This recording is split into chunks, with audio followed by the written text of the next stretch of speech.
Brought to you by our sponsors, William Richmond Inc., Farmers Home and Auto Insurance, the Bob Koski Agency, R.E. Graves Heating and Air Conditioning, Berkshire Hathaway Home Services, McNeil's Group Properties, the Charleston Senior Community, and Chesapeake's Bounty.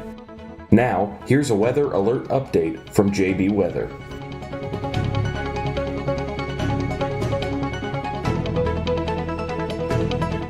And good morning, everyone. I'm Forecaster John Bordash with you this morning here in the Storm Center early. It's 4:05 to give you the latest update. And I see Terry's already commented, I hope I got some sleep. I sure did. It was nice. So we're going to be here all day today tracking this. So this is the first of probably many updates today to keep you ahead of the storm and let you know what it is we are looking at. I'm going to take you right into radar this morning. Let's get you right over. And this morning we are doing the solid tie. The solid pink tie for you, kind of representing the threat of ice. We can see more than enough pink here on the radar this morning. If I bring this to where we currently are, this blue line here will represent the current freezing line, or that 32-degree line that sits well southeast of our region. And this pink area in here, that is that freezing rain that is beginning to fall. And it is getting near our region. We thought maybe the ice storm warning winter weather advisory went into effect at 1 a.m. this morning. My timing was a little bit more like 5 o'clock, 5 to 7 o'clock or so, and that seems to be pretty much where we are. We're sitting right around 4:06, and freezing rain has made it as far north as about Tappahannock, it seems, and Ashland. So I would expect this to move in over the next couple of hours by sunrise, I think, or when sunrise typically would be. It should be through much of the northern neck and southern Maryland as we head forward. Let's show you the timing here with the latest runner futurecast, then we'll get into some of the graphics, kind of break the forecast down for you. If I can, there we go. So this is futurecast initialized for right now. This shows scattered rain and freezing rain showers. We know because we're below freezing, this would largely be freezing rain, not rain. So do keep that in mind. But as we push this on forward here, this model does show freezing rain becoming more widespread by after sunrise. So by about 7 o'clock or so, with the core of this really getting going in the afternoon hours. Futurecast continues to show a widespread area of not just freezing rain, but more moderate freezing rain by lunchtime. We can see individual pockets here of more moderate freezing rain represented by those deep pinks and even a little bit of orange in there, showing just how heavy that freezing rain's falling, and that continues through much of the morning. It is possible that we see a little bit of sleet mix in this morning as well, which would help to cut down that ice accretion total. Sleet acts more like snow than it does freezing rain. But we are looking at this really getting going in earnest this afternoon.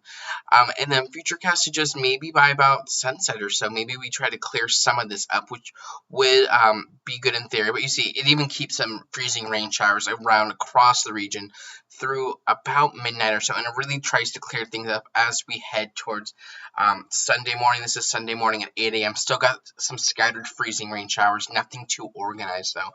A lot of the overnight model data, and well, actually, let me show you what the overnight model data is looked like in terms of this. Then we'll get into my forecast and I'll kind of show you where we stand. There isn't too much to go over at this point. Not too much has changed since I last spoke to you all about 4 hours ago. But I do definitely want to just provide this latest update for those that are up early wanting to know what is going on. Let's see if we can just see which, there we go. This would be the tab I'm on right now. So let's get this sized up, get this into the box. There we go. And I'll zoom into Southern Maryland here, but this is that model we were just looking at. This is that model. This tries to put down some substantial freezing rain. Locally, this would be near a ½ inch of ice. I think this is overdone, but I do want to acknowledge that is shown here. So if we see this freezing rain last a little longer, then this I think could be a potential outcome.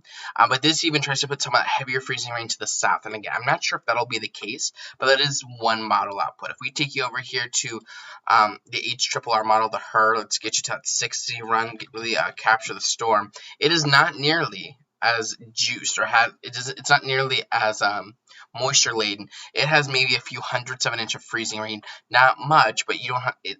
You just head across the Potomac into Westmoreland County, and down there towards near Richmond to get half inch of ice, third of an inch of ice. So this is going to be a very dynamic situation. A couple other models I want to show you. These are our Schruff plumes. This mean shows the potential for a lot of icing south and east of DC. This is another model showing maybe over half an inch of ice potentially. Again, I think that might be a tad overdone. And then our short range Canadian model shows. This shows a lot of freezing rain locally. So I would be very wary. Again, I don't know if it'll be this much. I would maybe cut these numbers in half. Models have a hard time trying to depict this, but let's get into my current forecast to kind of give you a show of what it is I'm looking at this morning, where I think things stand. That ice storm warning is still up for much of our region, Charles, St. Mary's, King George, and Westmoreland counties. Winter weather advisory elsewhere, but even in those areas, you're still seeing ice. It's really just like the exact amount. You're most likely to see over a quarter inch of ice in those dark purple counties, where in the light purple counties, it's probably more like a tenth to a quarter of an inch of ice. And if we move this on forward here,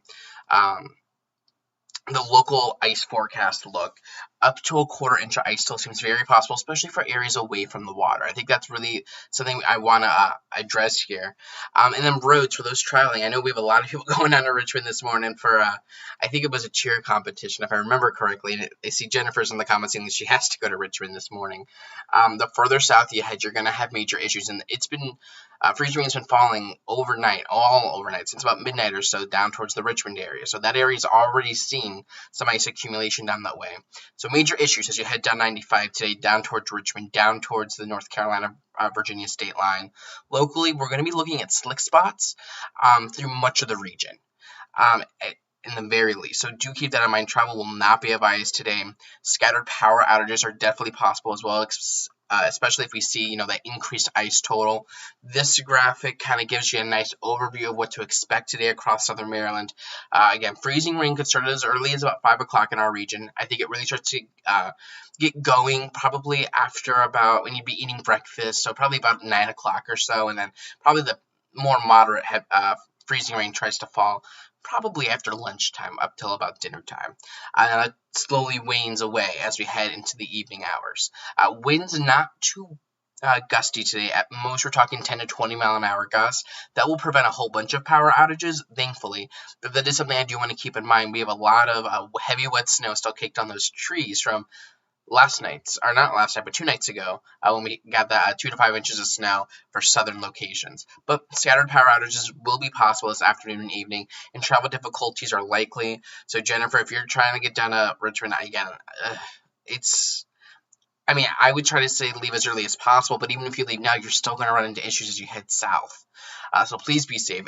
We're talking some big-time travel headaches as you head further south. So there's going to be a lot to look over today, and I'll be right here in the Storm Center tracking it all with you, continuing to keep you ahead of the storm and keeping you and your family prepared on what to expect as we move through this. I don't expect this to be anything like that, like the 1994 ice storms we saw here in southern Maryland. I don't think this would be to that level, but this will be impactful. And depending on what happens today will kind of determine what we can expect for tomorrow. I would expect at least some impacts probably going into tomorrow. You might have a hard time getting to church or going grocery shopping, so do keep that in mind. But I will be here right now. We'll do these every 90 minutes, so the next update will come around 5:30. But then as we progress further on into the event and we see how the situation of off-season might become a little bit more frequent and maybe just more continuous, we won't even take a break. But for now, I am going to get to work on finishing up my coffee. And I will continue to keep you updated. You can follow me on Facebook, on Twitter at JB_weather, on Instagram at JP Weather. You can send me your ice reports, your ice pictures, anything. And you can use that using the hashtag JB Weather. You can tag me in your photos, or you can just send them in a message to JB Weather. So continue to keep tuned. It's going to be a very crazy day. Thank you so much for joining me. I'm Forecaster John Bordash. Have a nice and safe one, and keep it tuned right here to JB Weather.